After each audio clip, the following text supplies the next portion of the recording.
Hello world. I am the Mystic Philosopher, and you are tuned to the right number. Thanks for taking time out of your busy schedule to watch and listen to my videos, and your comments and feedback are always welcome and encouraged. The title of or the topic of today's presentation is religion,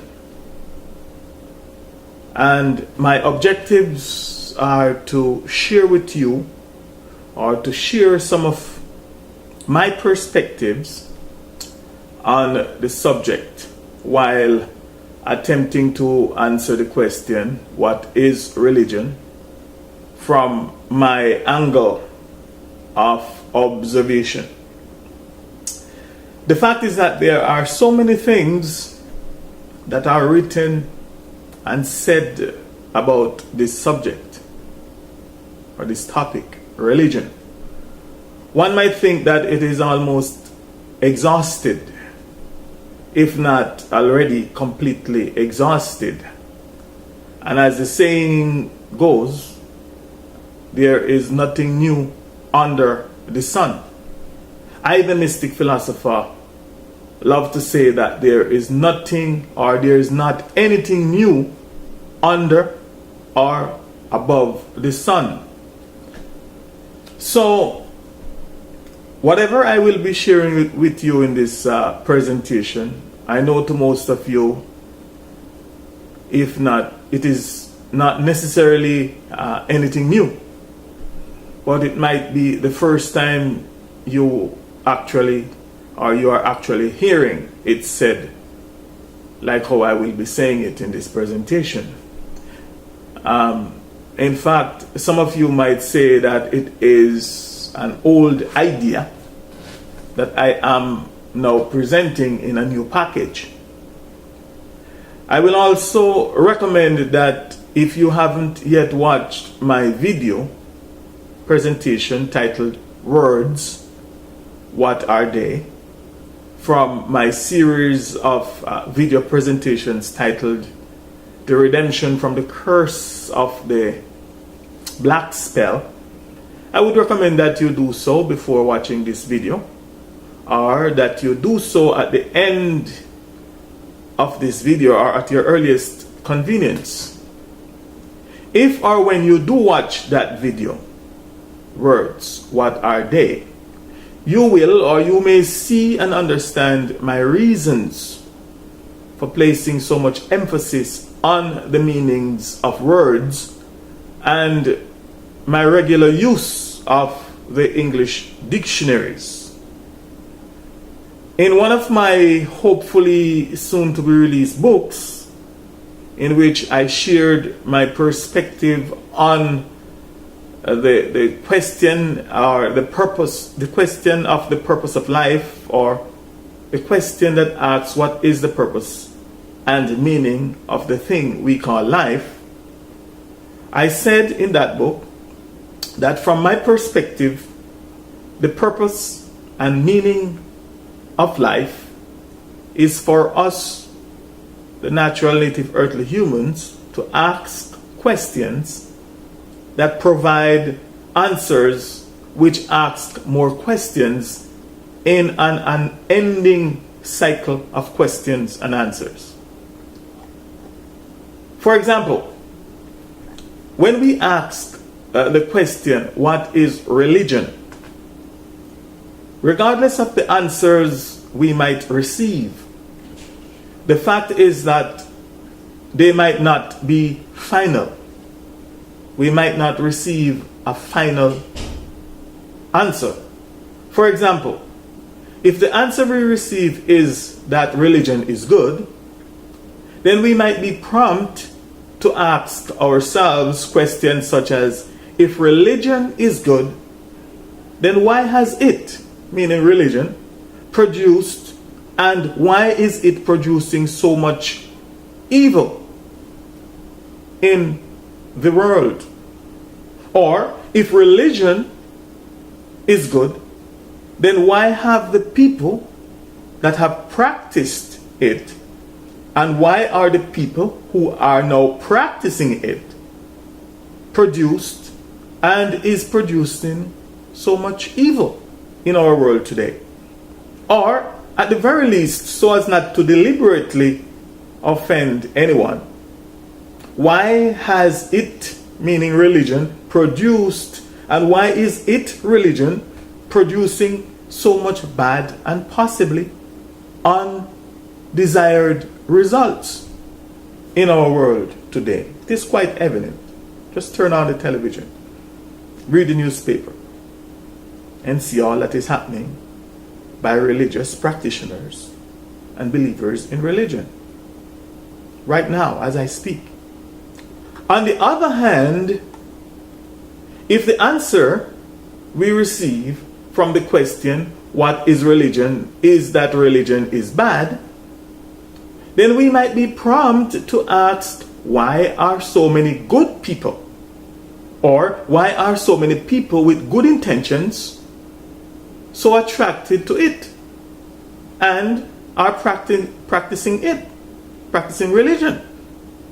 You might be prompt to ask these questions, which are also found in one of the Christian religious books called the Holy Bible. And I quote, does a fountain send out from this, let me repeat that, does a fountain send out from the same opening both fresh and bitter water?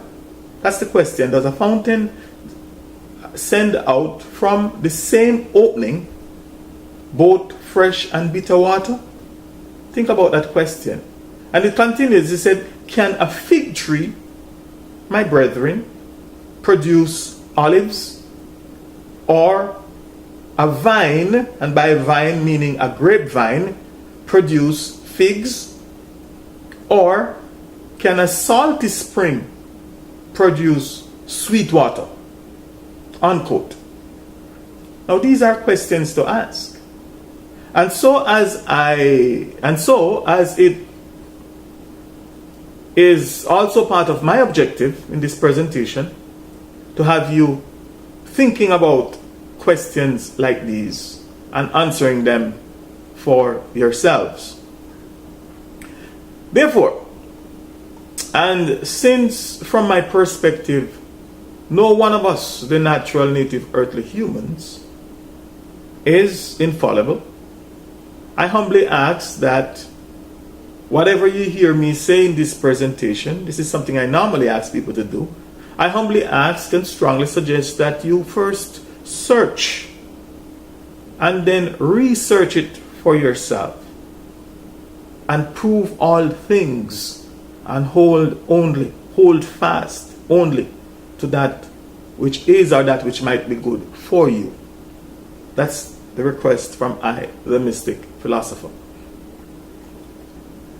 So let me begin with what I called its perceived meanings and definition, meaning religions perceive meanings and definition.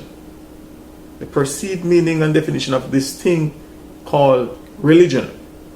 And by perceived meanings and definition, I mean the thing that most people, or the things that most people, and particularly its adherents, meaning the faithful and devout followers, religion's faithful and devout followers, think and believe religion is.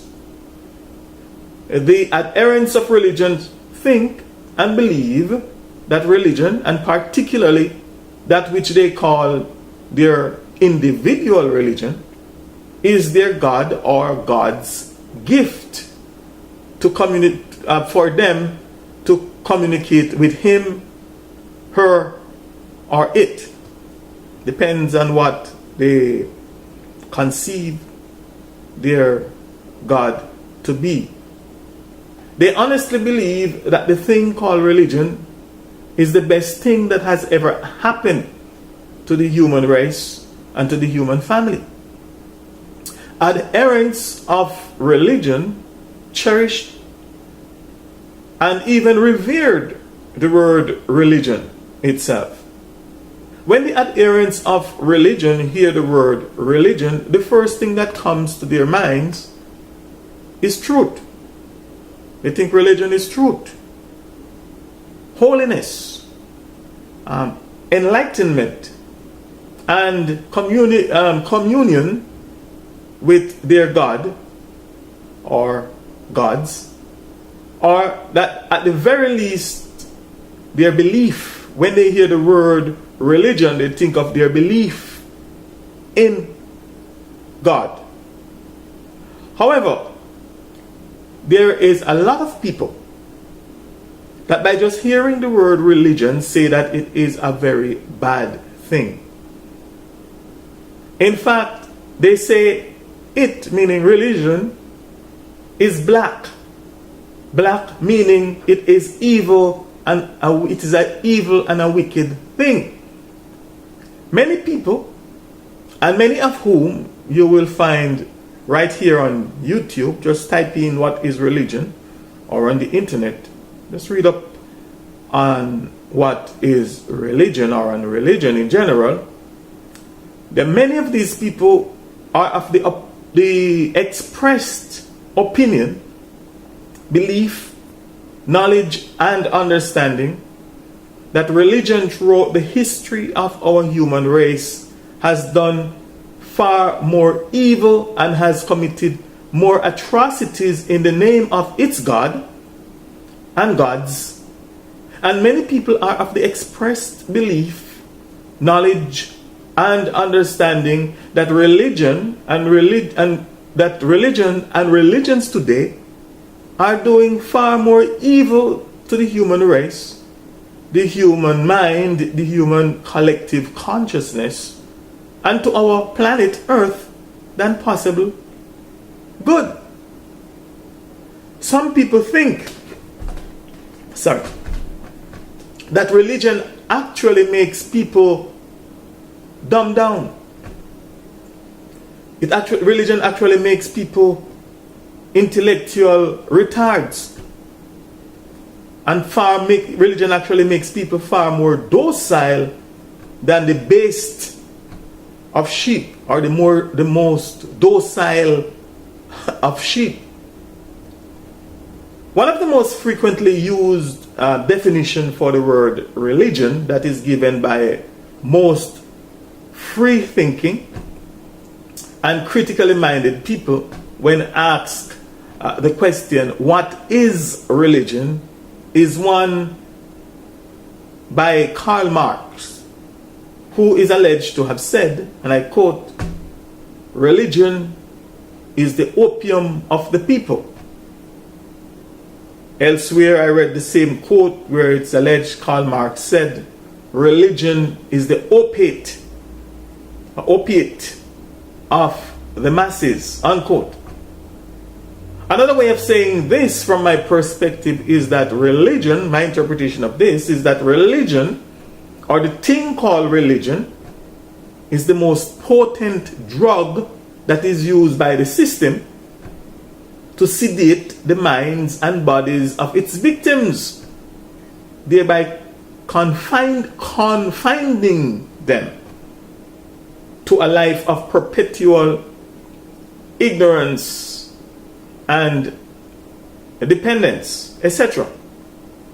Now, in addition to Karl Marx's definition and perspective of religion, which I am sure by the end of this presentation you should be able to judge for yourself whether or not it is true or false, let us now look at the meaning and definition of the word religion as given by the New Lexicon Webster's Dictionary of the English Language.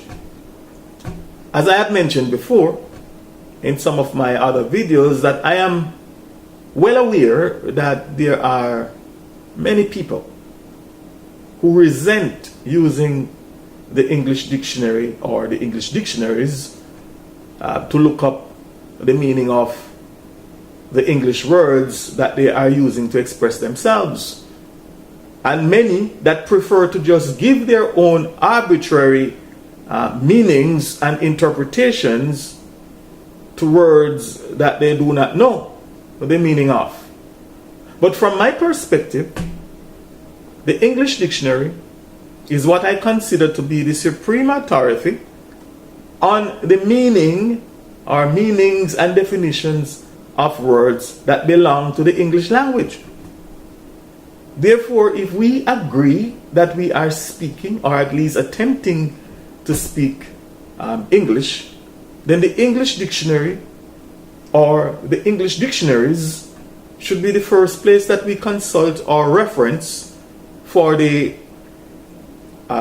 proper meaning, or for the meanings and definitions of every English word or words that we are using. For how else can we truly and honestly communicate with each other and interpret each other if and when we do not know the true meaning or the true meanings and definitions of the English words we are using to communicate? And that is one of the reasons why I publicly admit that I do not know the language, and I always have to refer to the dictionary for the meanings of the English words. But that I have already covered in other videos. From my perspective, the only time that I, the Mystic Philosopher, can and will sensibly, logically, and publicly or reasonably disagree with the meanings and definitions of an English word or words as given by the English dictionary or dictionaries is when it is obvious and can be logically proven that it is lying, that it is meant in the dictionary, it is meant to be racist, deceptive, and subversive, as in the case of the words black and white, dark, light, blonde or blondie, fair-skinned, dark-skinned, etc., that are used to represent, describe, identify races of people, to represent, describe, and identify races of people, and also to segregate races of people. And for those of you who have been following my series of presentations called The Redemption from the Curse of the Black Spell, you will no doubt understand what I am saying here. Now, this is the end of part 1 of this presentation, titled What is Religion? An unbiased critique and analysis of the word and what it represents. So please join me now or at your convenience for part 2 and the completion of this presentation. So I'll see you then.